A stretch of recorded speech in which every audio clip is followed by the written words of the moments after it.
রবিবার ট্রেনে করে 3টি ইলেকট্রনিক্স কন্ট্রোলার সিস্টেম বহিরাজ্যে নিয়ে যাওয়ার উদ্দেশ্যে এক ব্যক্তি ধর্মনগর রেল স্টেশনে আসে এবং 3টি বক্স কলকাতার উদ্দেশ্যে বুক করে চলে যায়।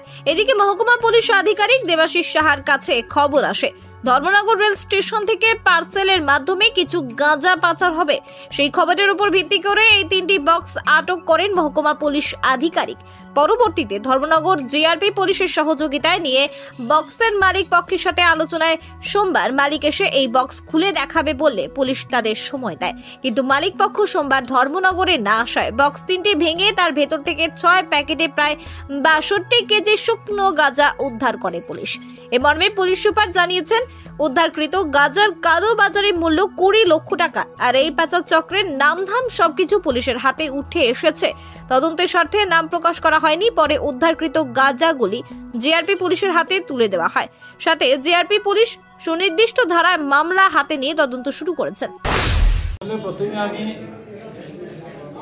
উত্তর ত্রিপুরার যে জনগণ, সেই জনগণকে ধন্যবাদ দিতে চাই, কারণ আমাদের রাজ্য সরকার নেশামুক্ত ত্রিপুরাকে করার যে একটা ঘোষণা দিয়েছিলেন, সেই ঘোষণাতে উত্তর ত্রিপুরাবাসী আমাদের সাথে আছে। আজকে যে এখানে যেটা হলো, এটাতে আমাদের এইচডিপিও সাহেব যে আছেন ধর্মনগরে, দেবাশিস শাহ, ওনার কাছে ধর্মনগরে কেউ ফোন করেছিলেন গোপন, যেটা আছে যে এই ধর্মনগর রেল স্টেশনে যে পার্সেল রুম আছে সেখানের মধ্যে কিছু ইলেকট্রনিক কন্ট্রোল সিস্টেম নামে ফেক মেশিন বানানো হয়েছে, সেটার ভিতরে গাঁজা পাচার হচ্ছে। সেই খবর উপর ভিত্তি করে এইচডিপিও সাহেব এখানে যারা রেলওয়ে যারা অথরিটি আছেন ওনাদের সঙ্গে যোগাযোগ করেছিলেন। ওনাদের সাহায্য নিয়ে আপনাদের সামনে 1-2টি ম্যাজিস্ট্রেটও ছিল, ওনাদের সবার সামনে আমরা এগুলি ভেঙে দেখলাম। মানে পিকুলিয়ার এই ধরনের মানে অভিনব কৌশলে গাঁজা পাচারের সিস্টেম করছে ওনারা।